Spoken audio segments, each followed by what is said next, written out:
La personalidad creadora de Abraham Maslow, segunda parte, la creatividad. Capítulo 4, la actitud creativa. Primero,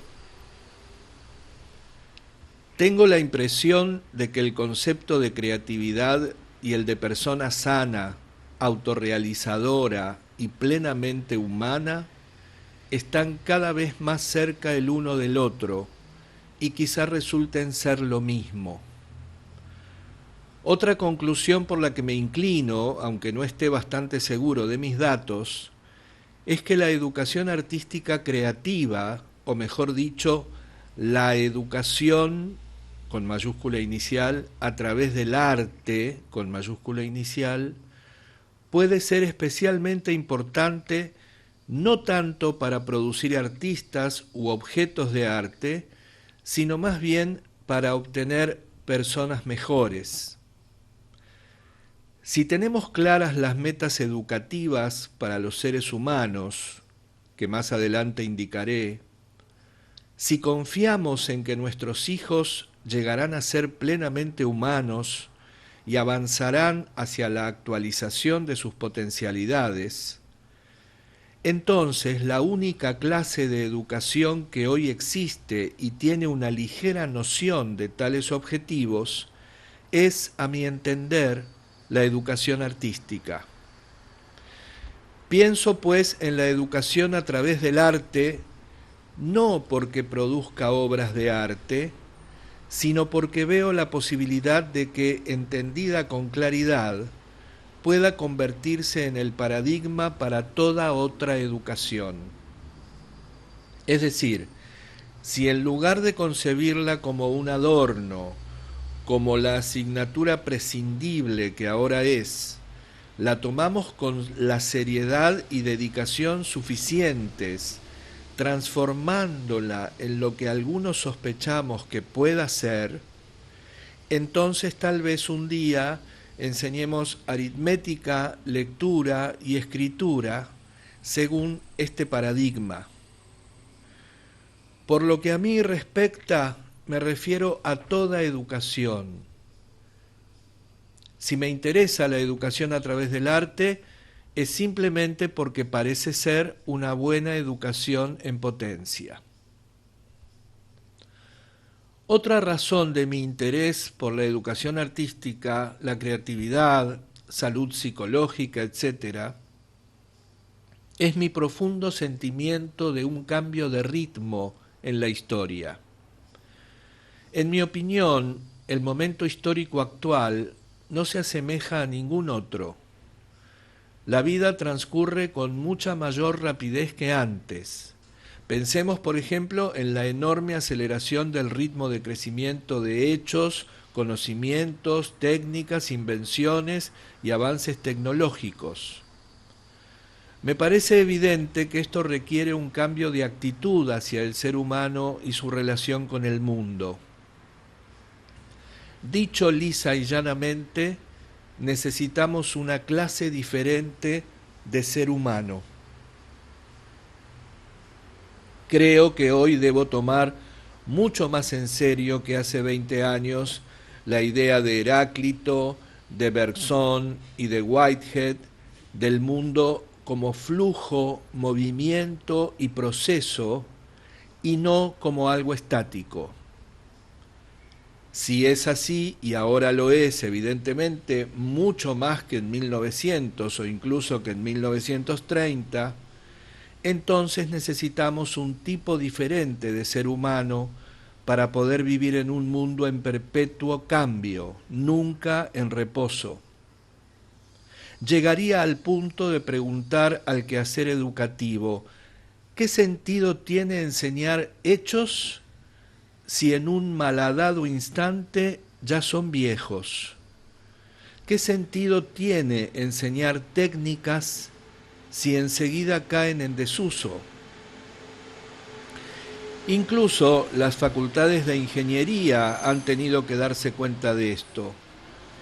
El Instituto Tecnológico de Massachusetts, por ejemplo, ya no enseña ingeniería solo como adquisición de una serie de habilidades, porque prácticamente todas las habilidades que los profesores de ingeniería aprendieron en la universidad han caído ya en desuso. Hoy en día no sirve de nada aprender a hacer aparejos de calesas.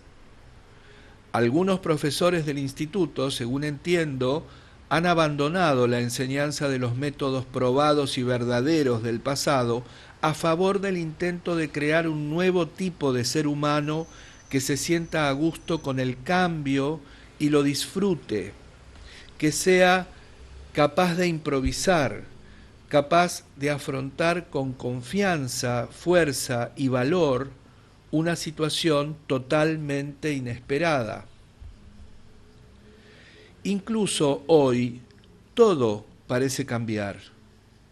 El derecho internacional cambia, la política cambia, el panorama internacional cambia.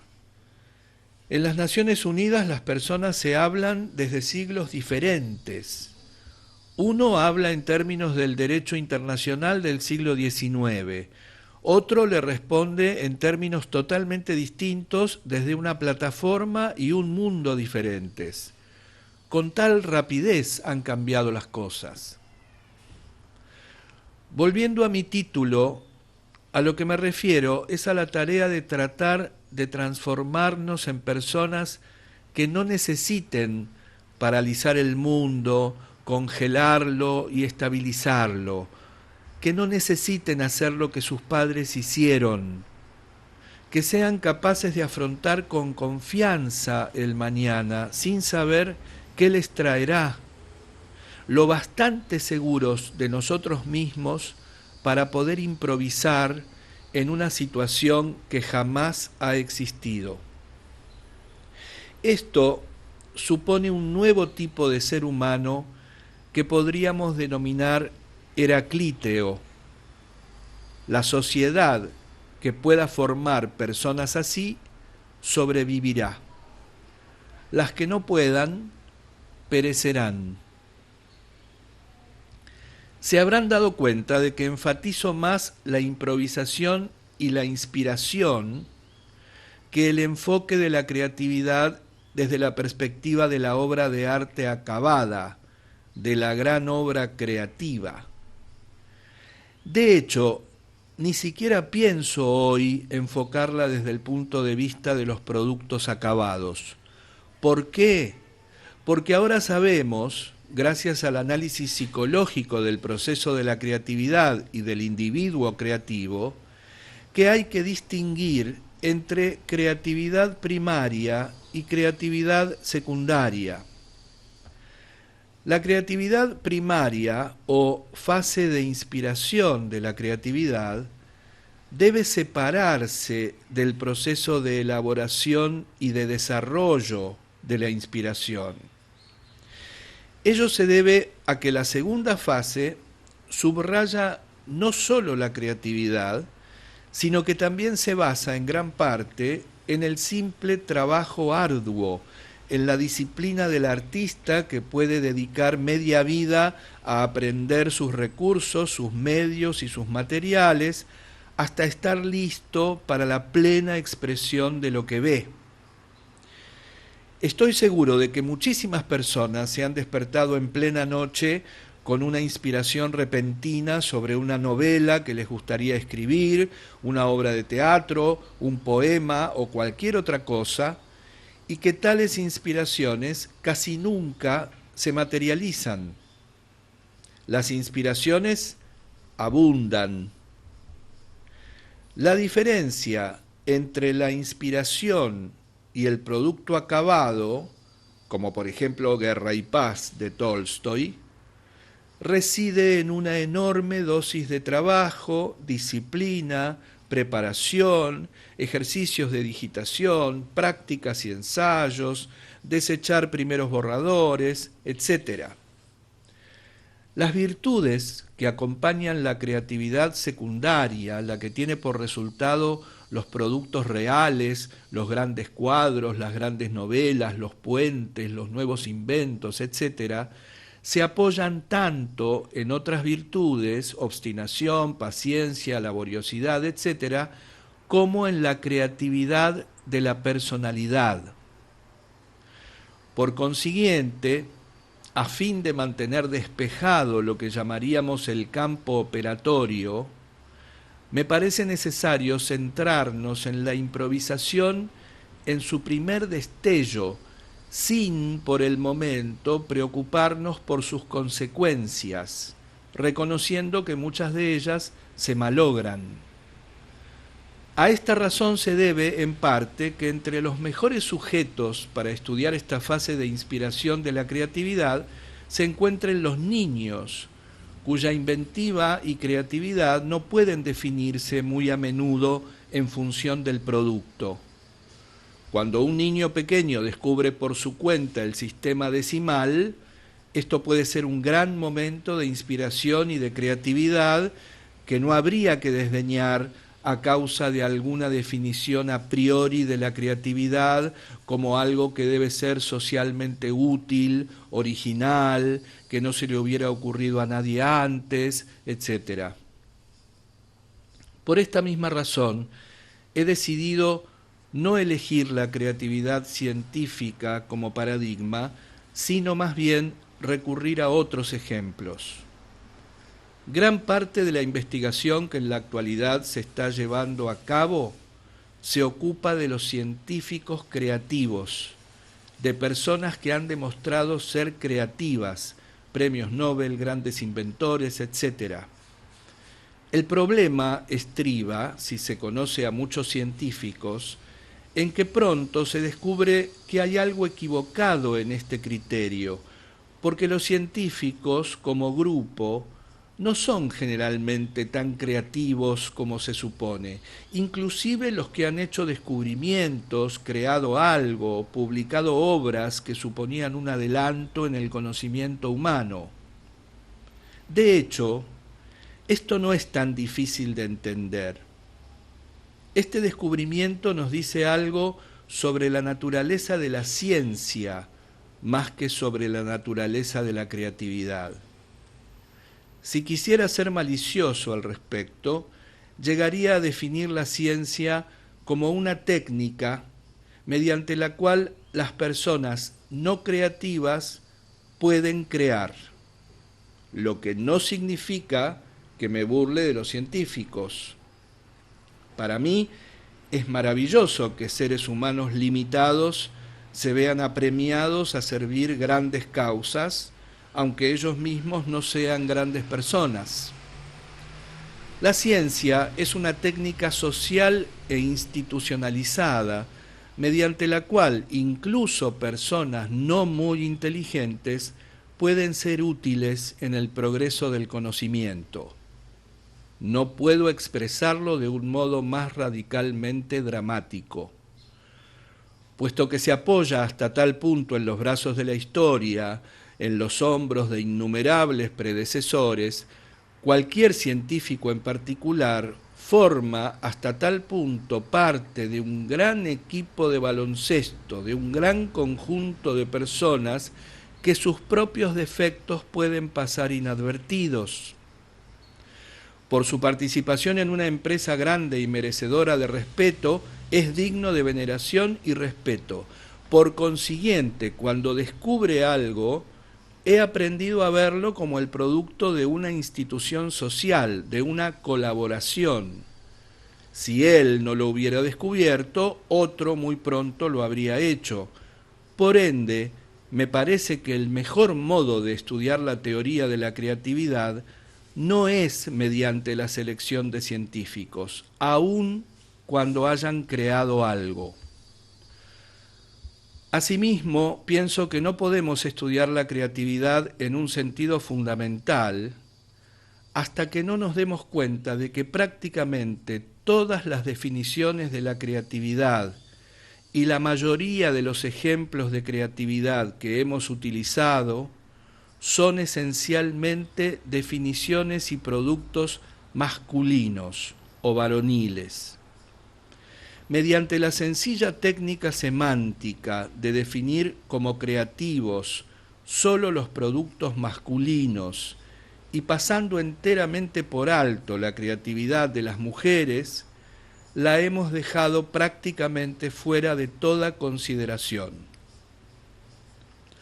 Hace poco aprendí, gracias a mis estudios de las experiencias cumbres, a ver en las mujeres y en la creatividad femenina un buen campo de operaciones para la investigación, porque en él se compromete menos con los productos, con los logros, y más con el proceso en sí, con el proceso incesante, y no con la culminación de éste en la evidencia del éxito y del triunfo. Este es el trasfondo del problema específico al que me refiero.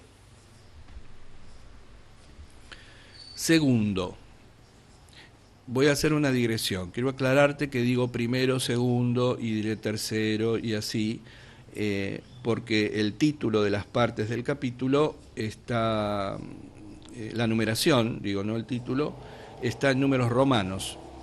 Y ya sabemos que los números romanos se mencionan así, en voz alta. Entonces, segundo,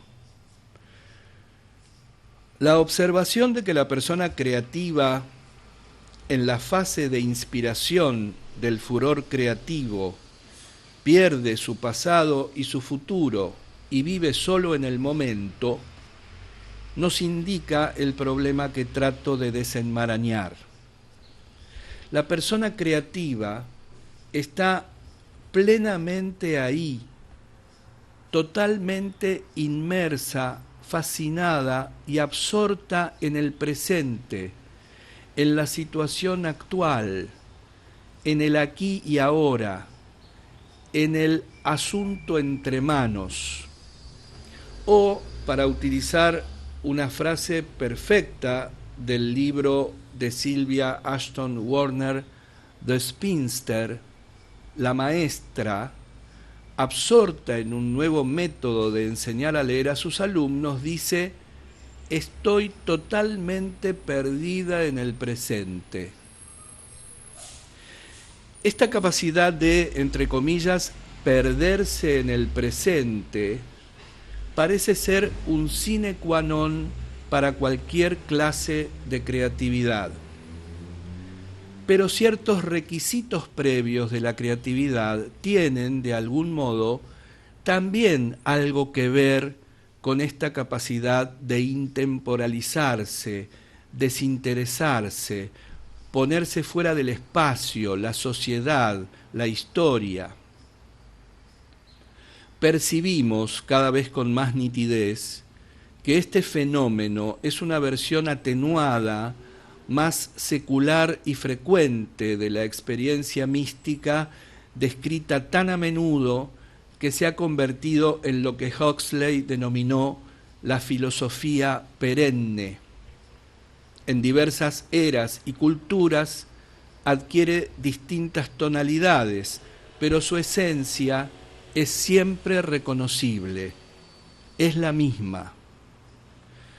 Se la describe siempre como una pérdida del sí mismo o del ego, o a veces como una trascendencia del sí mismo. Hay una fusión con la realidad observada, con el asunto entre manos, para decirlo de un modo más neutral, una unidad donde existía una dualidad, una especie de integración del sí mismo con lo otro. Se habla universalmente de la visión de una verdad anteriormente oculta, de una revelación en el sentido más estricto, un despojarse de velos, y finalmente la experiencia toda se vive casi siempre como beatitud, éxtasis, rapto, exaltación. No es de extrañar que esta vivencia estremecedora se haya considerado tan a menudo como sobrehumana, sobrenatural, tan por encima y tanto más grandiosa que cualquier cosa concebida como humana, que sólo se la podía atribuir a fuentes transhumanas.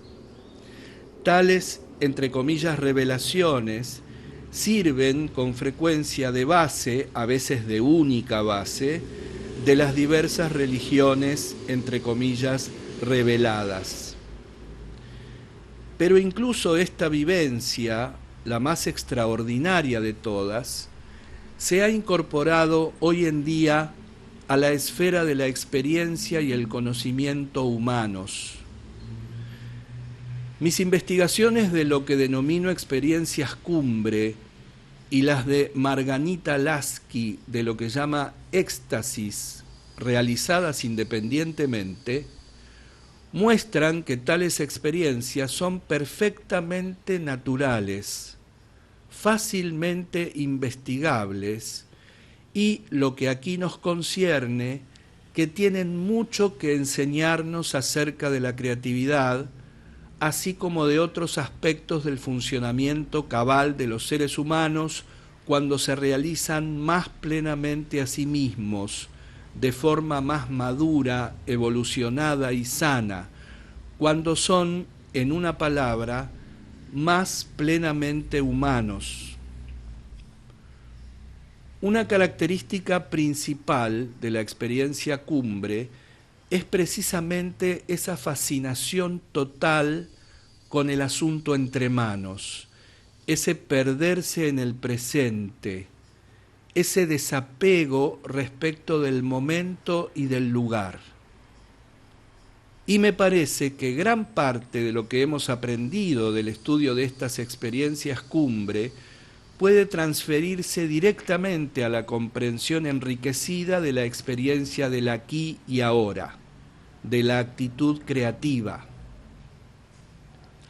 No es necesario que nos limitemos a estas experiencias poco comunes y más bien extremas, aunque ahora parezca evidente que prácticamente todas las personas pueden relatarnos momentos de transporte si profundizan lo suficiente en su memoria y si la situación de entrevista es adecuada.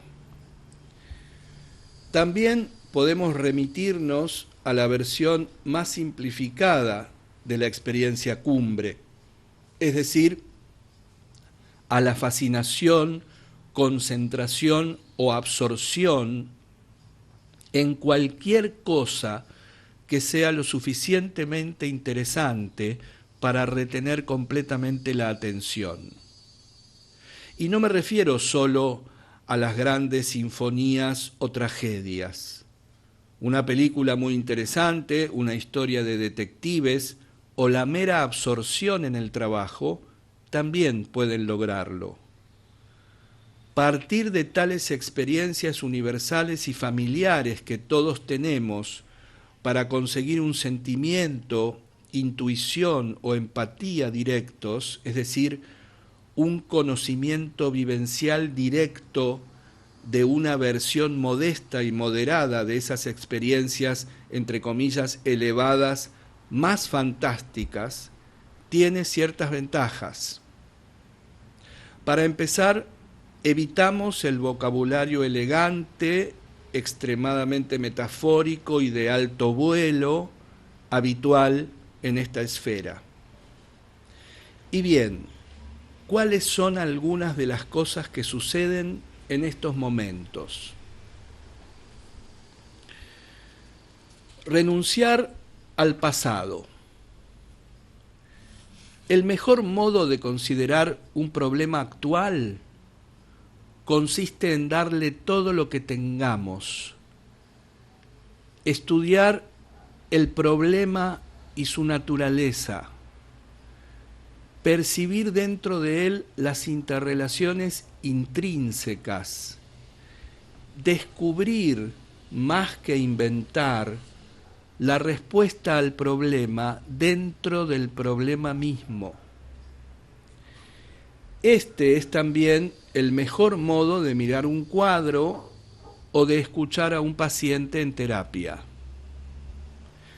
El otro modo consiste meramente en volver sobre experiencias, hábitos y conocimientos pasados para descubrir en qué sentidos esta situación se asemeja a otras previas, es decir, para clasificarla y utilizar ahora la solución que una vez funcionó con respecto al problema anterior similar. Esto se parece a la tarea de un archivador y lo he denominado rubricar.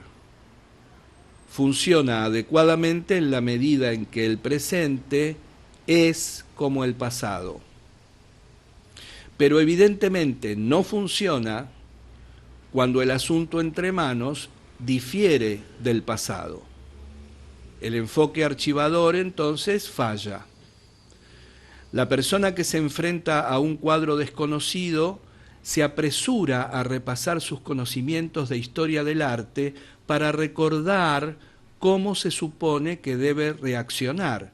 Mientras tanto, apenas mira el cuadro.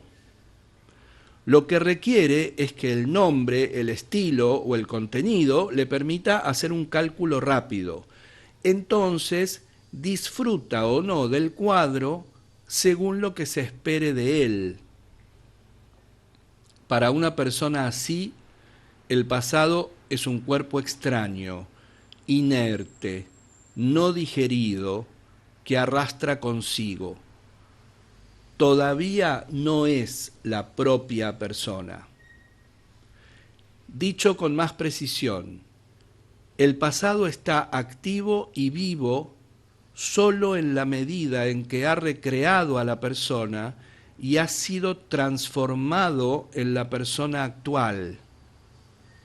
No es o no debería ser algo distinto de la persona, algo ajeno a ella. Ahora se ha convertido en persona con mayúscula inicial y ha perdido su identidad como algo distinto y ajeno, del mismo modo que el bistec que he comido es ahora yo, no un bistec. El pasado digerido, asimilado por intususcepción, difiere del no digerido. Es el, entre comillas, pasado ahistórico de Levin o Lewin. Renunciar al futuro. Con frecuencia utilizamos el presente no por el presente mismo, sino como preparación para el futuro. Pensemos con qué frecuencia en una conversación fingimos estar atentos a lo que el otro dice, mientras tramamos en secreto lo que vamos a decir, ensayándolo, planeando quizá un contraataque. Piense el lector qué distinta sería su actitud en este momento si supiera que dentro de 5 minutos tendría que comentar mis observaciones y qué difícil sería entonces ser realmente un buen oyente. Repito, piense el lector qué distinta sería su actitud en este momento si supiera que dentro de 5 minutos tendría que comentar mis observaciones. Y qué difícil sería entonces ser realmente un buen oyente. Si escuchamos o miramos de forma total, hemos renunciado a esta especie de, entre comillas, preparación para el futuro. No tratamos el presente como un simple medio para un fin futuro, devaluando así el presente. Y obviamente este olvido del futuro es un requisito previo para la inmersión total en el presente. Un buen modo, igualmente evidente, de, entre comillas, olvidar el futuro, consiste en no tenerle aprensión. Claro que este no es más que un sentido del concepto de, entre comillas, futuro. El futuro que está dentro de nosotros, que es ya parte de nuestro sí mismo, es otra historia completamente distinta. Inocencia. Todo esto equivale a una especie de, entre comillas, inocencia en la percepción y la conducta. Algo semejante se ha atribuido con frecuencia a las personas altamente creativas. Se las ha descrito diversamente como desnudas ante la situación, cándidas, sin expectativas a priori, sin idea de deberes u obligaciones, libres de modas, tendencias, dogmas, hábitos u otras imágenes mentales de lo que es correcto, normal, entre comillas, justo, como seres dispuestos a recibir lo que sucede sin sorpresa, escándalo, indignación o negación.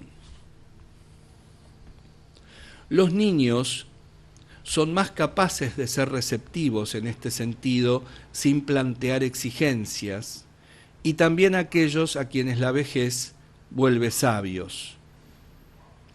Y ahora parece que todos podemos ser más inocentes en este estilo cuando nos situamos en el aquí y ahora. Reducción de la conciencia. Hemos llegado ahora a estar mucho menos conscientes de todo lo que no sea el asunto entre manos, menos dispersos. Aquí es muy importante la disminución de nuestra conciencia de los demás, de los lazos mutuos, de las obligaciones, deberes, temores, esperanzas, etc. Nos liberamos mucho más de los otros, lo que a su vez significa que somos más nosotros mismos, nuestro verdadero yo, entre paréntesis, Horney, nuestro auténtico sí mismo o identidad verdadera. Esto sucede porque la causa principal de que estemos alienados de nuestro verdadero yo radica en nuestras relaciones neuróticas con los demás, en los lastres históricos de la niñez, las transferencias irracionales en que el pasado y el presente se confunden y en que el adulto actúa como un niño. Dicho sea de paso, está bien que un niño se comporte como tal. Sus dependencias de otras personas pueden ser muy reales, pero después de todo se espera que las supere.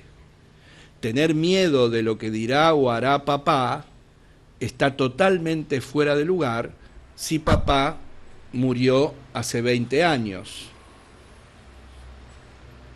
En resumen, en tales momentos somos más libres de las influencias de los demás, de modo que ya no afectan nuestra conducta tanto como antes.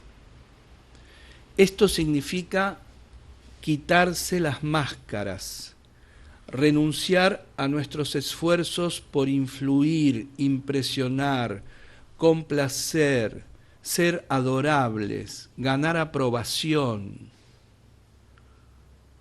Podríamos expresarlo así: si no tenemos público ante quien actuar, dejemos de ser actores.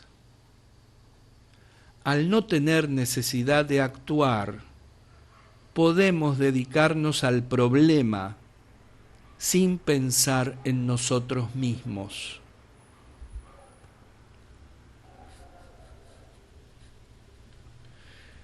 Pérdida del ego, olvido de sí, olvido de la autoconciencia. Cuando estamos totalmente absortos en el no yo, tendemos a ser menos autoconscientes. Somos menos propensos a autoobservarnos en actitud de espectador o de crítico. Para utilizar el lenguaje de la psicodinámica, el ego autoobservador y el ego experiencial están menos disociados de lo habitual.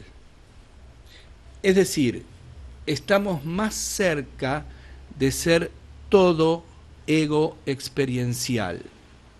Se tiende a perder la timidez y la vergüenza del adolescente, la penosa sensación de que a uno lo miran, etc.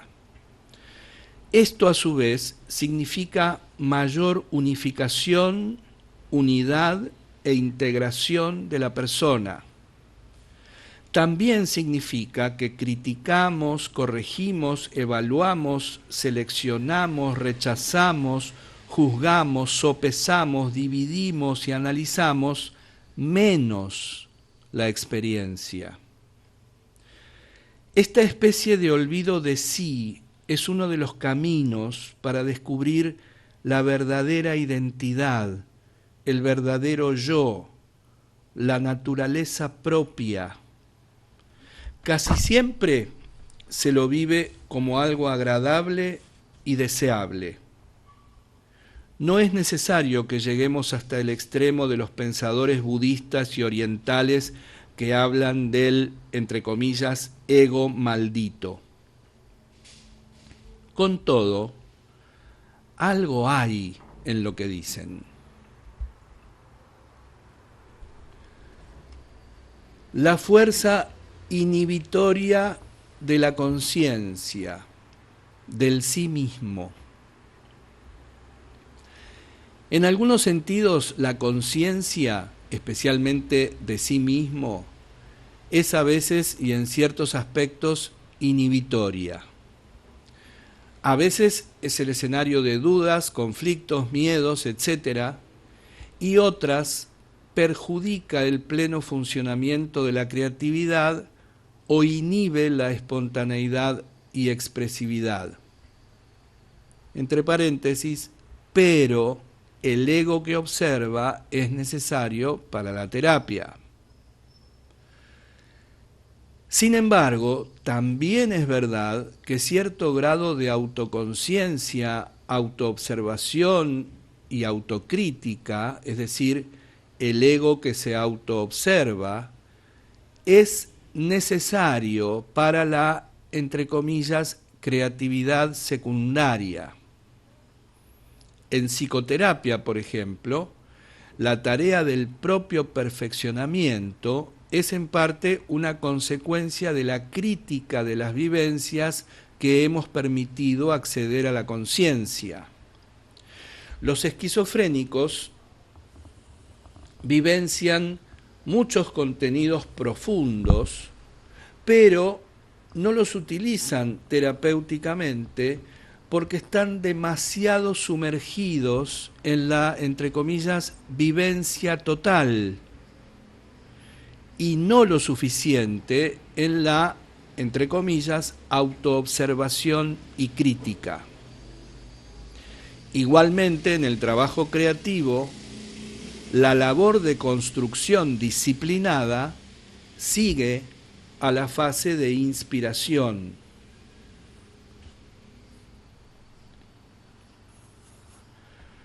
Los temores desaparecen. Esto significa que nuestros miedos y ansiedades tienden a desaparecer, así como nuestras depresiones, conflictos, ambivalencia, problemas, incluso nuestros dolores físicos y también, por el momento, nuestras psicosis y neurosis. Es decir, si no son tan extremas que nos impidan interesarnos y sumergirnos profundamente en el asunto entre manos.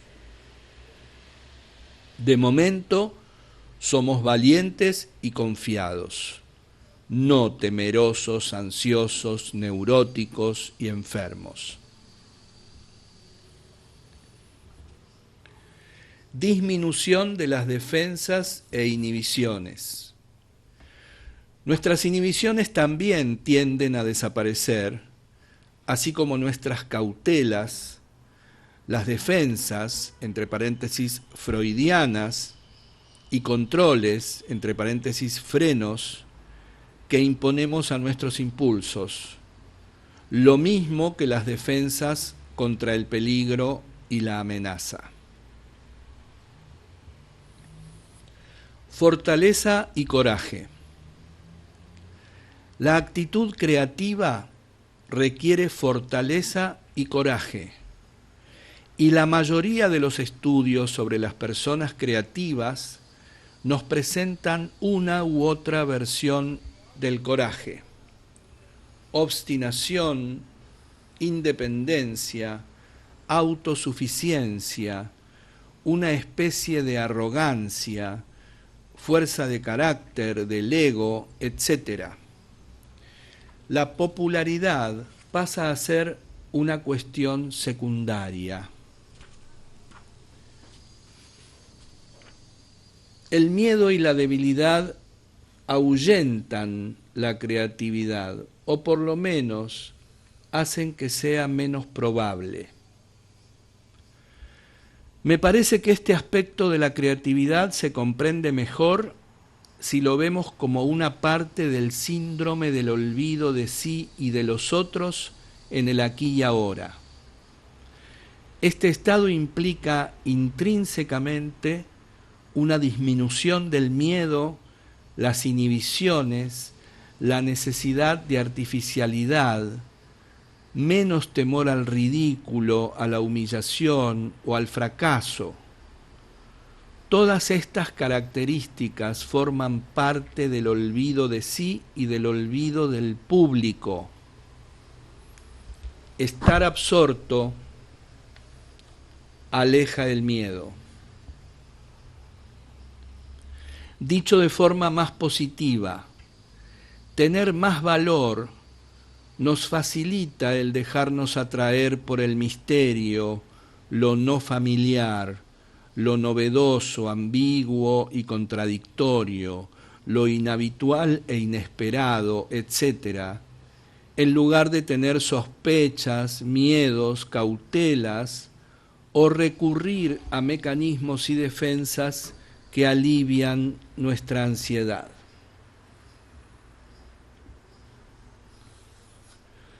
Aceptación, la actitud positiva. En los momentos de autoolvido e inmersión en el aquí y ahora, tendemos a ser más, entre comillas, positivos y menos negativos, también en el sentido de renunciar a la crítica, entre paréntesis, revisar, seleccionar y escoger, corregir, ser escépticos, perfeccionar, dudar, rechazar, juzgar, evaluar.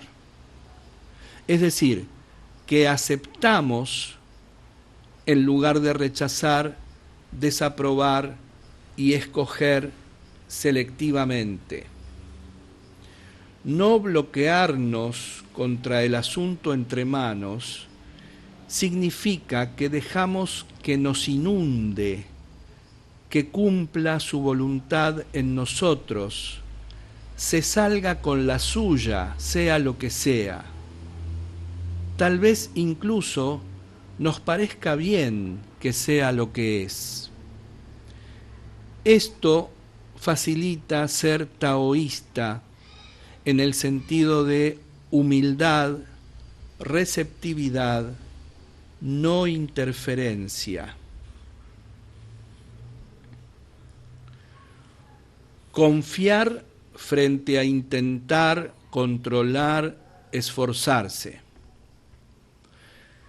Todos los hechos anteriores implican una confianza en el sí mismo y en el mundo que nos permite renunciar temporalmente a la tensión y al esfuerzo, a la abolición y al control, al esfuerzo y confrontación conscientes.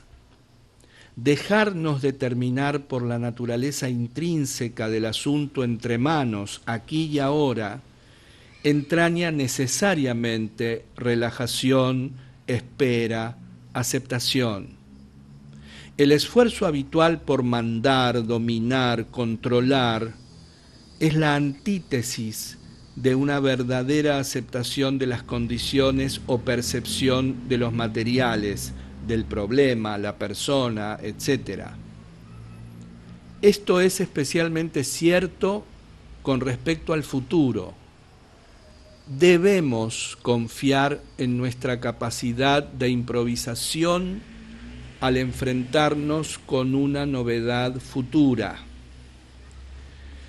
Expresado de este modo, podemos ver con más claridad que la confianza implica autoconfianza, coraje, ausencia de temor frente al mundo. También queda claro que esta clase de confianza en nosotros mismos ante el futuro desconocido es una de las condiciones de la capacidad de volcarnos desnudos y sin reservas en el presente. Algunos ejemplos clínicos pueden servir de ayuda. Dar a luz, orinar, defecar, dormir, flotar en el agua, entregarse sexualmente, son casos de renuncia a la atención, esfuerzo y control en favor del reposo, la confianza, el dejar que las cosas sucedan. Receptividad taoísta. Taoísmo y receptividad tienen muchos significados, importantes todos, pero también sutiles y difíciles de transmitir si no es mediante un lenguaje figurado. Todos los sutiles y delicados atributos taoístas de la actitud creativa que ahora veremos han sido descritos una y otra vez, de una u otra manera, por quienes se ocupan de la creatividad. No obstante, todos concuerdan en que la característica descriptiva de la fase primaria o de inspiración de la creatividad es cierto grado de receptividad, no interferencia y dejar estar, que es también teórica y dinámicamente necesario. La cuestión ahora es cómo se relaciona esta receptividad o dejar que las cosas pasen con el síndrome de la inmersión en el aquí y ahora y el autoolvido. Para empezar, si utilizamos como paradigma el respeto que el artista siente por los materiales, podemos interpretar esta atención respetuosa por el asunto entre manos como una especie de cortesía o deferencia, sin intromisión de la voluntad controladora, análoga a tomarlo en serio. Esto significa tratarlo como un fin, como algo per se, con derecho propio a ser, no como medio para un fin distinto, es decir, como un instrumento para un propósito extrínseco. El tratamiento respetuoso de su ser implica que es digno de respeto. Podemos igualmente aplicar esta cortesía o respeto al problema, los materiales, la situación o las personas. Es lo que un autor, Follett, ha denominado deferencia, sumisión, entrega ante la autoridad de los hechos, ante la ley de la situación. Puede ir desde un simple dejar que la situación sea lo que es, hasta un amor, cuidado, aprobación, gozo, anhelo de que sea lo que es, como sucede con un hijo, un ser amado, un árbol, un poema o un animal doméstico.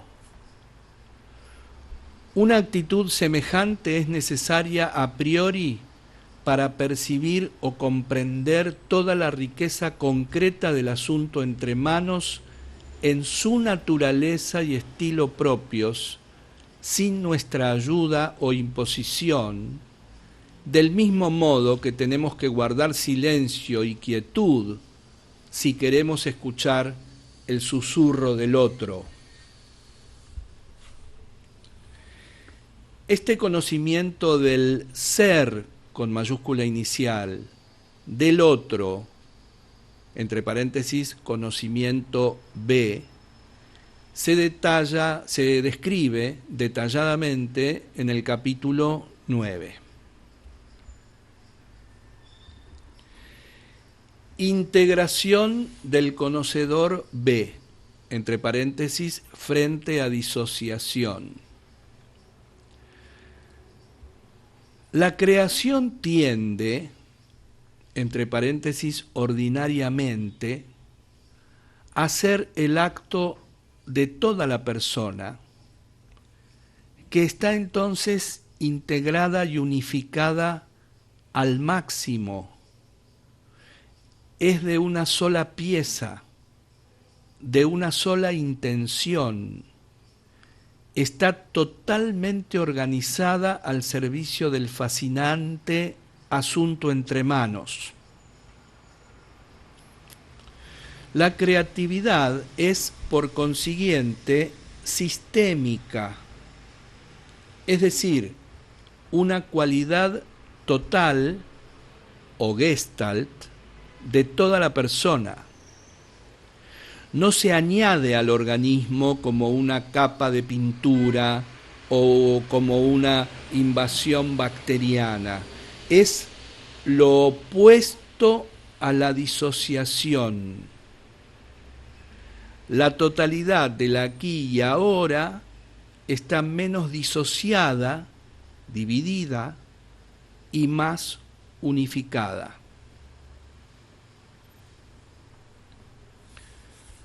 Permiso para sumergirse en el proceso primario. Parte del proceso de integración de la persona consiste en la recuperación de aspectos del inconsciente y preconsciente, especialmente del proceso primario, entre paréntesis, o poético, metafórico, místico, primitivo, arcaico, infantil. Nuestro intelecto consciente es demasiado exclusivamente analítico, racional, numérico, atomista y conceptual, de modo que se pierde gran parte de la realidad, especialmente en nuestro interior. Percepción estética en lugar de abstracción. La abstracción es un proceso más activo y que interfiere más, entre paréntesis, menos taoísta. Selecciona y rechaza más que la actitud estética, entre paréntesis, Northrop, de saborear, disfrutar, apreciar y cuidar sin interferir, entremeterse ni controlar. El resultado final de la abstracción es la ecuación matemática, la fórmula química, el mapa, diagrama, plan, boceto, concepto, esbozo abstracto, modelo y sistema teórico, todos los cuales se alejan cada vez más de la realidad desnuda. Entre paréntesis, el mapa no es el territorio. El resultado final de la percepción estética de la no abstracción es el inventario completo del percepto, en el que todo puede ser saboreado por igual y en el cual tendemos a abandonar las evaluaciones condicionadas por la mayor o menor importancia. Aquí se busca una mayor riqueza del percepto, no una simplificación y esquematización mayores. Para muchos científicos y filósofos confundidos, la ecuación, el concepto o el plan se han vuelto más reales que la propia realidad fenomenológica. Afortunadamente, ahora que podemos comprender la interacción y el enriquecimiento mutuo de lo concreto y lo abstracto, ya no necesitamos de evaluar uno de los dos. De momento, los intelectuales occidentales que hemos sobrevalorado excesiva y exclusivamente la abstracción en nuestra imagen de la realidad, incluso hasta el punto de verlas como sinónimas, haríamos bien en equilibrar la balanza, subrayando la percepción concreta, estética, fenomenológica, sin abstracción de todos los aspectos y detalles de lo que se nos aparece, de lo real en toda su plenitud, incluyendo sus partes inútiles. Máxima espontaneidad. Si estamos totalmente concentrados en el asunto entre manos, fascinados con él y por él, sin tener presente ningún otro objetivo o propósito, entonces nos es más fácil ser plenamente espontáneos y funcionar al máximo, dejando que nuestras capacidades afloren por sí mismas, sin esfuerzo, dificultad, ni voluntad o control consciente, en forma instintiva, automática e irreflexiva, es decir, la acción más plenamente organizada y con menos obstrucciones. El principal factor determinante de su organización y adaptación al asunto entre manos puede entonces muy bien ser la naturaleza intrínseca del asunto entre manos. Nuestras capacidades se adaptan entonces a la situación en forma más perfecta, rápida y sin esfuerzo, y cambian con igual flexibilidad que la situación. Un pintor, por ejemplo, se adapta continuamente a las exigencias del cuadro que pinta. Como un luchador se adapta a su oponente, una pareja de buenos bailarines se amoldan el uno al otro, o el agua fluye por entre las grietas y los contornos. Máxima expresividad, entre paréntesis, de la singularidad. La plena espontaneidad garantiza la expresión sincera de la naturaleza y estilo del organismo que funciona libremente y de su singularidad. Ambos términos, espontaneidad y expresividad, implican sinceridad, naturalidad, veracidad, franqueza, no imitación, etc., puesto que también implican la naturaleza no instrumental de la conducta, la falta de, entre comillas, intento obstinado, de esfuerzo o tensión, la no interferencia con el fluir de los impulsos y la libre expresión, entre comillas, radiante del ser profundo. Los únicos determinantes ahora son la naturaleza intrínseca del asunto entre manos, la naturaleza intrínseca de la persona y las necesidades intrínsecas de su fluctuante adaptación recíproca para fusionarse en una unidad. Un buen equipo de baloncesto o un cuarteto de cuerda son un buen ejemplo. Nada externo a ese estado de fusión viene al caso. La situación no es un medio para un fin extrínseco, sino un fin en sí misma.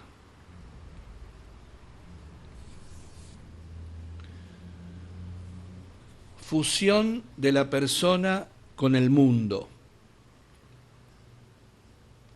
Todo este proceso nos conduce a la función, arranco de nuevo. Todo este proceso nos conduce a la fusión entre la persona y su mundo, tan a menudo citada como un hecho observable en la creatividad y que hoy en día podemos razonablemente considerar como un sine qua non. Creo que esta maraña de relaciones recíprocas que he estado desenredando y debatiendo puede ayudarnos a comprender esta fusión más como un evento natural que como algo misterioso, arcano o esotérico. Creo que se puede incluso investigar si la consideramos como un isomorfismo, como un moldearse recíprocamente, un ajustarse y complementarse mejor el uno al otro, un fundirse en uno. Entender lo que Hokusai quiso decir cuando afirmó: si quieres dibujar un pájaro, debes convertirte en pájaro, me ha servido de ayuda.